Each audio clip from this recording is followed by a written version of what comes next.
O que nós queremos fazer nesse vídeo aqui, ó, é exatamente resolver esse cálculo, essa subtração de frações aqui. Então, eu tenho 3 quartos menos 5 oitavos. Perceba que 3 quartos está desenhado aqui nessa situação primeira aqui, certo? Imagina isso tudo aqui, essa barra toda, como sendo um inteiro. Tudo isso daqui, ó, tá, que eu estou envolvendo aqui, é como se fosse o inteiro. E aí você percebe que esse inteiro está dividido em 1, 2, 3, 4 partes iguais e 3 delas estão pintadas de verde. Então isso aqui representa 3 quartos, beleza? E 5 oitavos estão representados aqui embaixo. Ó. Imagina aqui também, ó, outro inteiro. Tudo isso daqui, né? Ó, tá? É o outro inteiro. E aí você percebe também nitidamente que está dividido em 1, 2, 3, 4, 5, 6, 7, 8 partes iguais. E quantas foram pintadas? Ó, 1, 2, 3, 4, 5. Por isso, então, que dá 5 oitavos. E agora, como é que eu posso pensar, então, como fazer 3 quartos menos 5 oitavos?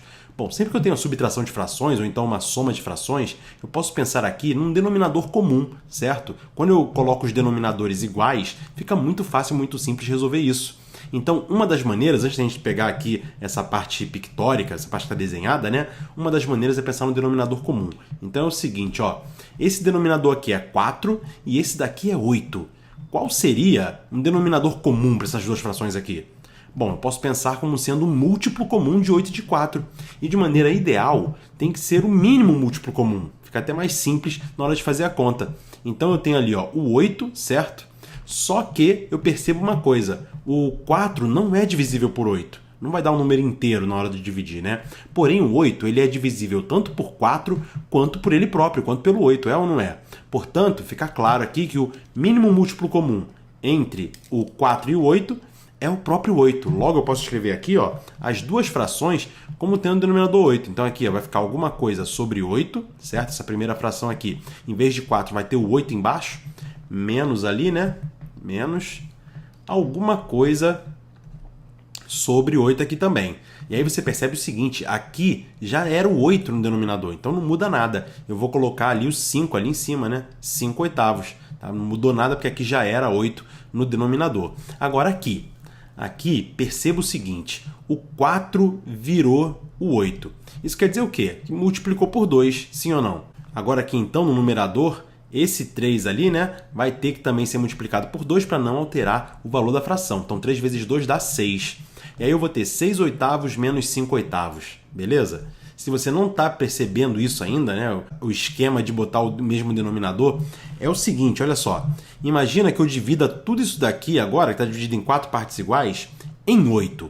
Tá? Aí você vai ver que tudo vai ficar dividido em 8. Essa primeira parte vai ficar dividida em 8, e essa parte aqui de baixo, esse inteiro de baixo, né, já está dividido em 8. Ó. Se eu dividir aqui ao meio, cada uma dessas partes assim, ó, né, ó, dividir ao meio aqui, depois divido ao meio aqui assim, né?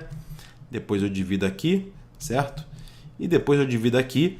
E aí você percebe que eu tenho 1, 2, 3, 4, 5, 6, 7, 8 partes e pintei quantos? Ó, 1, 2, 3, 4, 5, 6. Exatamente os 6 oitavos. Então o que eu estou fazendo aqui é 6 oitavos menos 5 oitavos. Se eu estou tirando 5 oitavos, então estou fazendo isso daqui, ó, menos 1, menos 2, menos 3, menos 4, menos 5 oitavos. É ou não é? E aí eu vou ficar com quanto? Vou ficar exatamente aqui, ó, com 1 oitavo. Beleza? Então, aquela conta toda ali, ó, vai ser igual a essa figurinha aqui que sobrou, né? Foi a única que sobrou, beleza?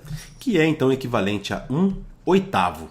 E aí, se você perceber, ó, como os denominadores são iguais, basta fazer 6 menos 5, que dá 1. E aí, por isso, então, 1 oitavo na resposta final, beleza? Até o próximo vídeo.